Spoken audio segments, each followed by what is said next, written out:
I want to welcome you to the Ukraine panel, which originally was going to be Arseniy Yatsenyuk, but he's unavoidably detained in Kiev. So we're delighted to have Ukraine's first deputy foreign minister in his place, Natalia Galibarenko, who until recently was a career diplomat implementing the Ukrainian presidency of the OSCE, and is now in the front line of the events that we've been talking about over the last more than 24 hours. She's going to kick off with some opening remarks, and then we're going to get a response from Bruce Jackson, who has been, I think, the most stalwart friend of Central and Eastern Europe imaginable for many years. And if his body is covered with scars from past battles, but the scars on our enemies are even bigger and worse. So Bruce is a real warrior for this cause and is fully engaged now. He's at the Project for Transitional Democracies. I'm Edward Lucas. I'm not the international editor of The Economist. Actually, it's a rare, perhaps possibly the only mistake in the organization of GlobeSec. I was until quite recently. I'm actually the energy editor, which is pretty much the same these days as being the Eastern Europe correspondent, which I was for many, many years. So welcome to you all. We'll have a bit of discussion here, and then we'll go into questions from the floor. So please start preparing those. But in the meantime, over to you, Natalia. Thank you very much. It's a pleasure to be here and to have our frank and sincere conversation. You know that nowadays Ukraine is topping almost everything and everyone forum's agenda everywhere. One part of the coin is, of course, it's really good, but to be in the first runner and to see Ukraine and pictures from my native country, native city, Kiev, on the front pages. But the reason actually is not that pleasant. To be frank, and you know about our perception of the situation, what is going on. And the problem is that some time ago we had made a very serious mistake, because the former leaders of Ukraine were estimating Russian Federation as a real friend and partner. That was our logic when we actually denounced our nuclear weapon. It was our logic then we write it down the Budapest Memorandum foreseeing guarantees for territorial integrity and sovereignty of Ukraine. That was our logic and of the leadership that Russian Black Sea Fleet stationed in Crimea would be a guarantee for our security. So that was a list of mistakes and misperceptions which were made during the previous years. Because instead of one of the results of this misperception was that our own army remained underfinanced, under-equipped, and undermined in terms of importance in security terms. And what we have now, the Budapest Memorandum is no more in force. We have one part of our territory occupied in Crimea, and one part of our territory in eastern part of Ukraine is a subject to export of terrorism from the Russian Federation. Actually, in the eastern region, we see the same pattern as Russians were made in Crimea. So it's like stages. So stage one is to destabilize the situation, to manipulate people's fears about NATO membership, about language, about the rights of the national minorities and Russian-speaking minorities. Then to instigate so-called referendums. And next stage, then to enforce the results of the so-called referendums, including by military force, and then to directly invade in the territory of Ukraine. So we will be speaking together with you during the Q&A about what actually happened and why. But I would like to make some very important remark, because I think that one of the problems that actually happened to Ukraine and to the West again is that it was also a misperception of the Russian Federation, not only on the Ukrainian part. It was a misperception by the European Union, by the United States. Because since the Cold War ended, our Western partners were proceeding from the fact that Russia is following European pattern.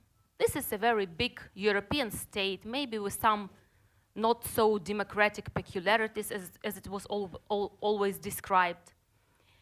But it was a misperception again, because Russian Federation was only thinking about to make a slate, to have a slate in the international relations. So to be back with its greatness, to resume its power.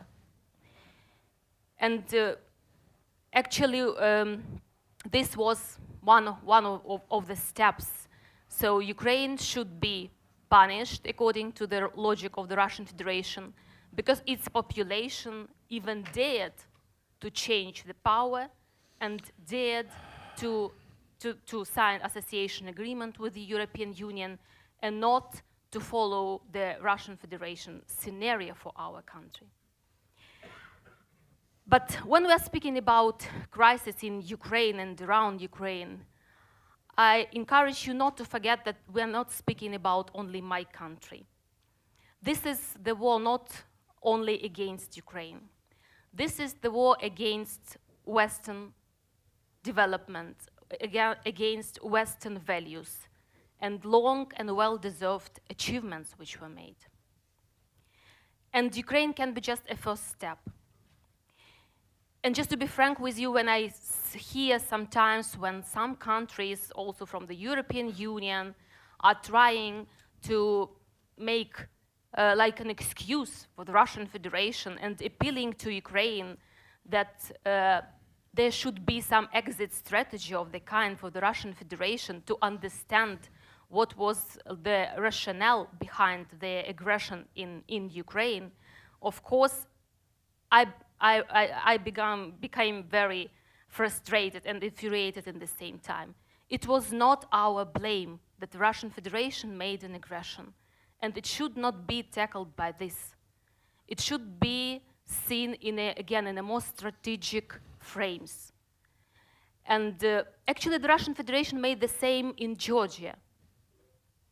And what was their expectations at that time? That the West reaction will be rather weak, a long term than immediate, and with time it will just vanish from international agenda.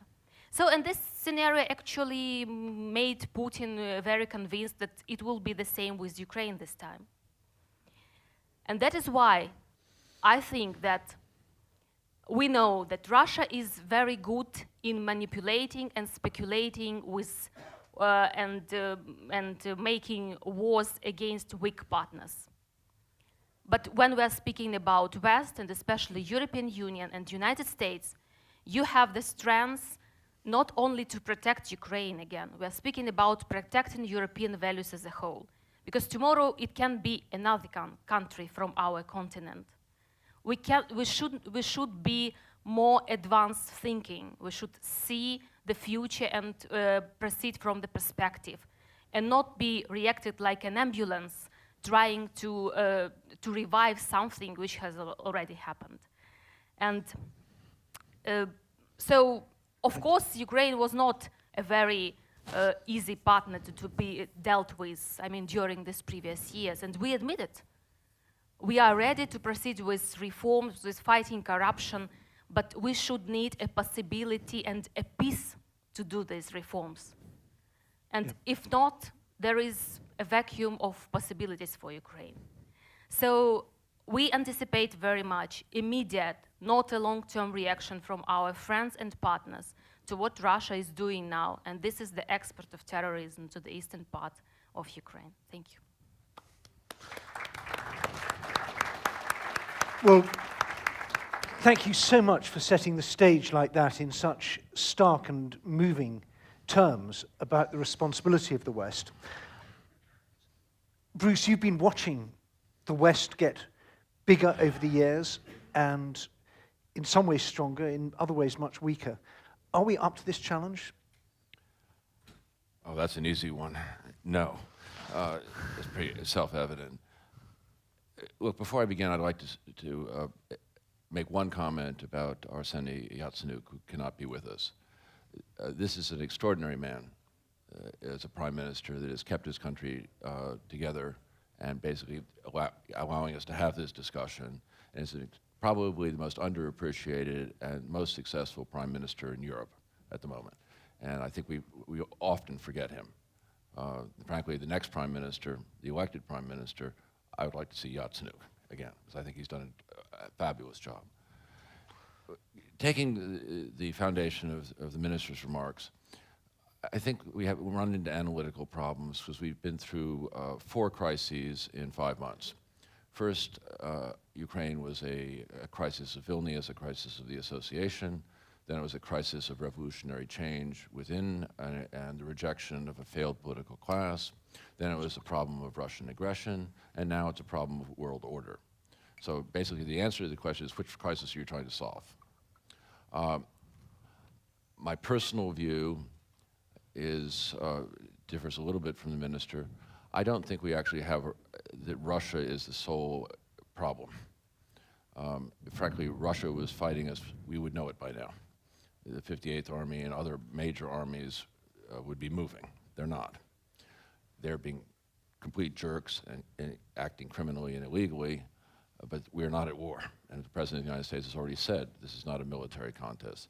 This is a contest of legitimacy, of who defines what is right and what is wrong in the international system. And borders are one clear expression of that, is not recognized. So we have a contest of values. And I think what happened we survived last weekend, the 9th, the 10th, the 11th, and now the next step is the presidential elections.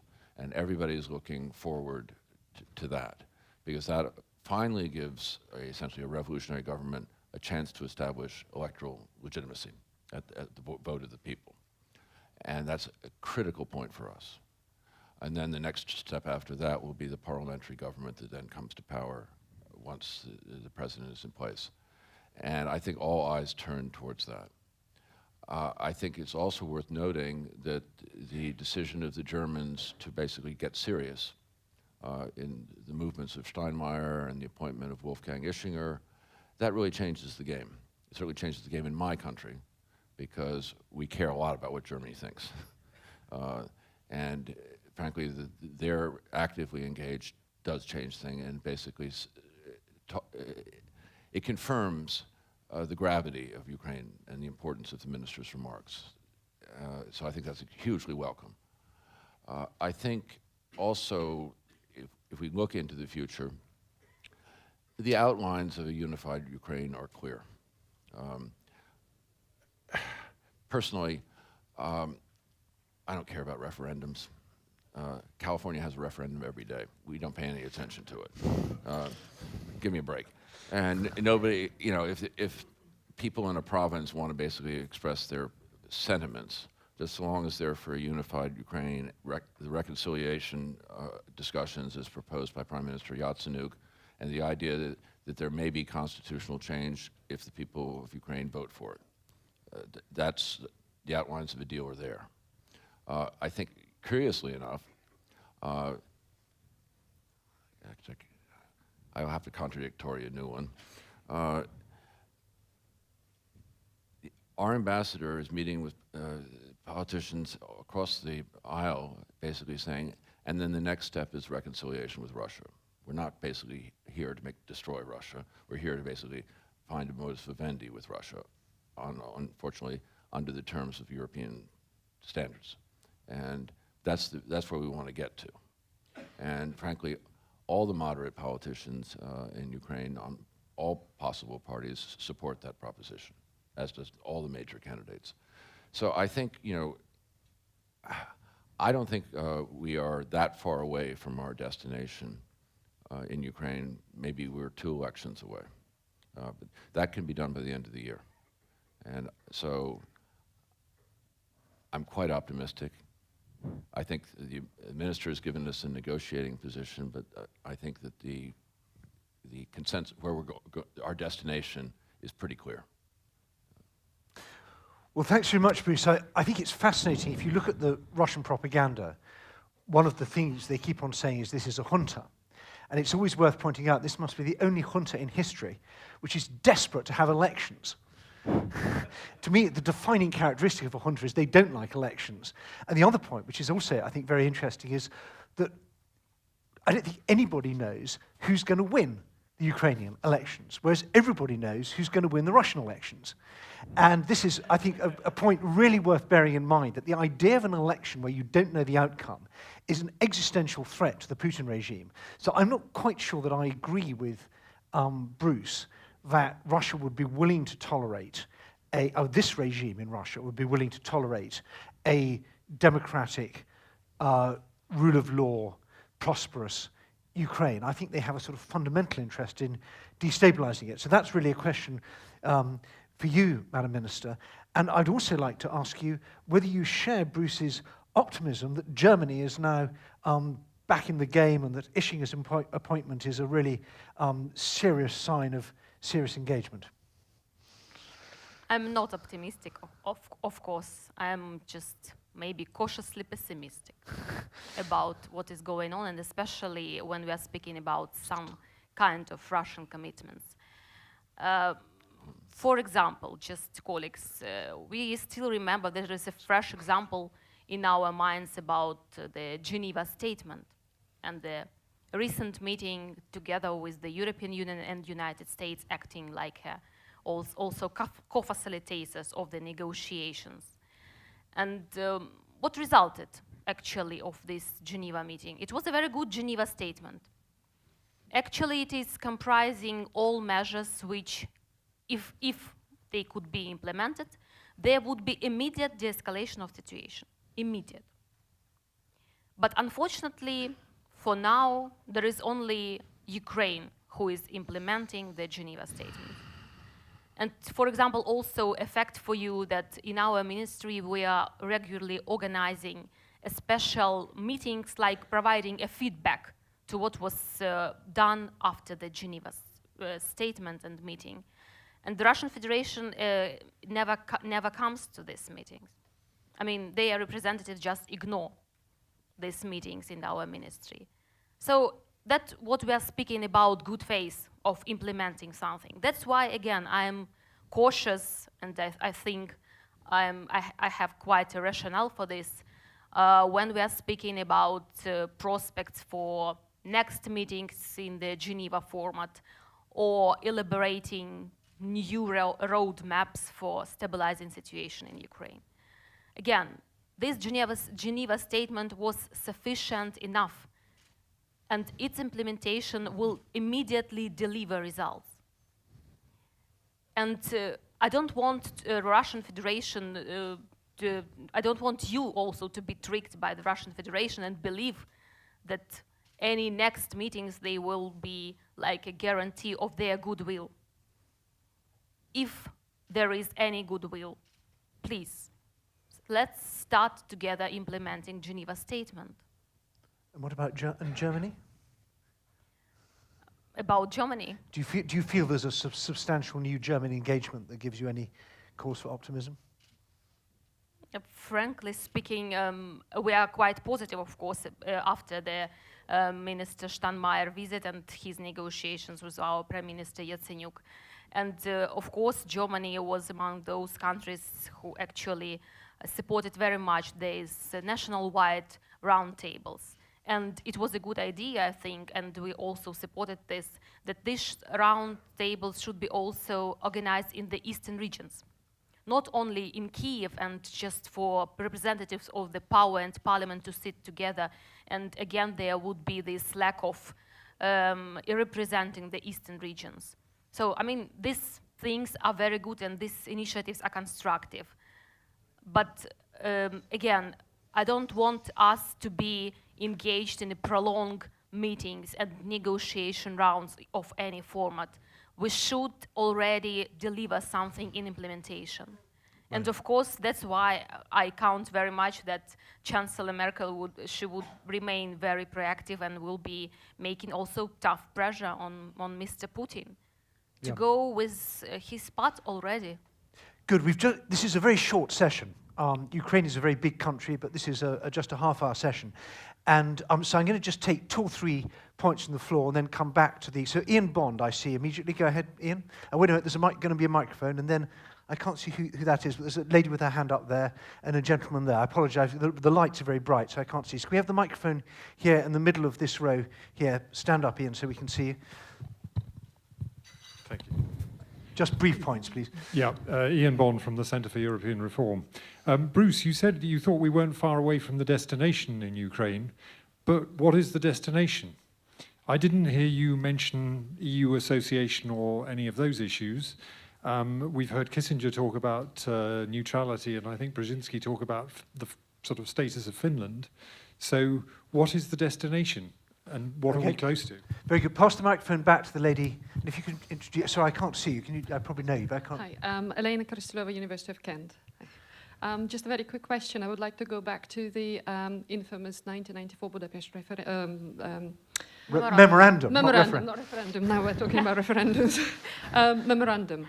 And basically what it suggested, obviously 3 countries pledged their support to ensure territorial integrity of Ukraine and also security. And it was all done under the aegis of the Conference on Cooperation and Security, to which NATO's Brussels summit declaration pledged far more active support. So I was wondering, obviously we missed the train in 2013, but I was wondering whether there is more room for the involvement of the Conference on Cooperation and Security here in Ukraine, which could give also a window of opportunity for NATO. So when you say conference, you mean OSCE? No, I mean what? CSCE. The old CSCE, I thought it was dead.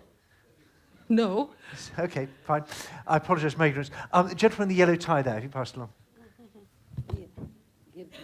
CSCE. I'm Alexei Melnik from Razumkov Center, Ukraine, and I totally agree with your statement that Russia actually is a state which supports terrorists on Ukrainian territory by providing weapons and money and so on. And there is already a petition on the White House webpage to recognize Russia as the state supporting terrorism. So my question is it expedient and is it possible to initiate such a decision, and will it make any difference in the decision-making process in the West? Thank you. I think we just have to take one more question if there's a hand up. I don't see... Oh, yes, over there at the very back. Pass the microphone along, if you wouldn't mind. Stand up, sir, so we can see you. Thank you. Yes, my name's Ian Anthony from CIPRI in Stockholm. I don't know if we have to declare our position on Bruce, but I support Bruce's presentation. I agreed with pretty much everything he said. And within the catalogue of crises that you outlined, I wanted to ask for some elaboration on one, which was the crisis brought about by the failure of the political class in Ukraine. We would have to say, if we look at the events of 2013, there was a clear signal of dissatisfaction, not only with the existing government, but frankly also with the predecessor government. Yeah. How will you re-establish trust that this time there's really a sincere attempt to create a decent government which follows European standards? Super. Well, I think I'm going to ask Bruce to go first, particularly on Ian's question about what's the destination, which is a very good one. Can I do two quickly? Take as many as you like, but do them telegraphicheski if you can. Yeah, got it. President Kuchma once said to me, the only way to understand Ukrainian politics is just to understand everybody in politics worked for me. They've never changed. Everybody. And frankly, what we're waiting for, the reform of the political class will only come with a generational succession. And that's why people are sort of looking for the next, whether they come out of fatherland or they come out of regions, it doesn't really matter. But we need to start seeing the 40-somethings. And that's not yet happened. You know, everybody that was there in early 1990s is still there. And that includes whether you're talking about Yulia or whether you're talking about most of the major people in regions, they've always been there. And so has to change. And hopefully these elections will begin to bring new people in. Ian's question is a little harder.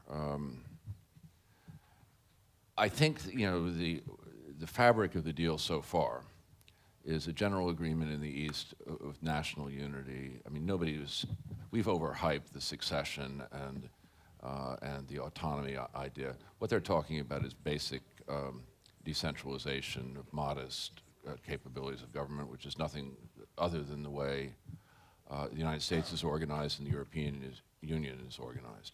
And frankly, handling troublesome regions like, say, Massachusetts for me, you just give them some goddamn power and let them have their own universities, and try not to elect them president. That can be done. Everybody agrees that as much of Ukraine as we can make whole should be made whole. Also, we've already answered a central question which has troubled many of the peripheries of Europe. Is there a possibility of European institutions? I think after this crisis, we are now shocked into the idea is yes. That those institutions will certainly be available. Frankly, if IMF had made up their mind a year ago, we may not have even been in this crisis. So I think the doors are open, and we're not asking, as Ron Asmus might have said, we're not asking whether, but we're asking when. I mean, we're already at that level. Right. Thank you very much. We've got Mr. Dukanovic from Montenegro is waiting in the wings to come on for that session, but I'm very keen to hear your responses to these questions. I will try to be short, yes. Don't worry. I would like to make a point about actually what the government is doing. I think this is also very important for this audience to hear that when we are trying to calm down and stabilize situation in the eastern regions of Ukraine, we are not speaking and using only anti-terroristic operation, when it sometimes is described also by the Russian Federation that we are making like a crackdown on the separatists. But also the government in a speedy way initiated the constitutional reform and initiated what was mentioned there, decentralization, but don't mix this with federalization. These are just different processes. In decentralization, we are speaking about giving more authorities and more power to the local governings, and we are speaking about more about also financial autonomy, and in order to give regions possibility to also to outline projects which are important to them and implement them with their own taxes, and not to sit and wait about their consent coming from Kiev.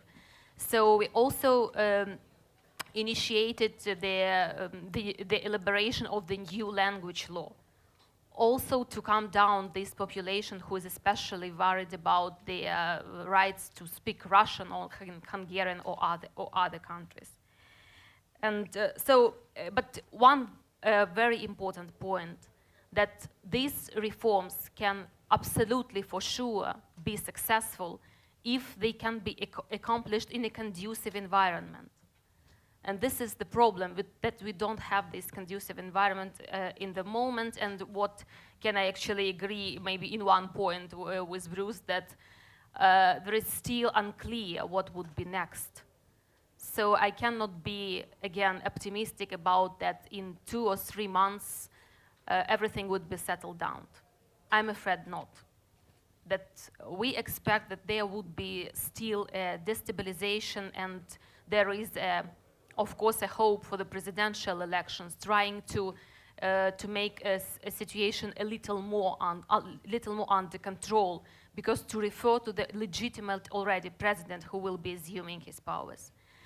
And also one important point, when we are speaking about how the government is responding also to the population aspirations, do not forget that Maidan started from the European integration. It was a denial of the former president who escaped to the Russian Federation to sign association agreement.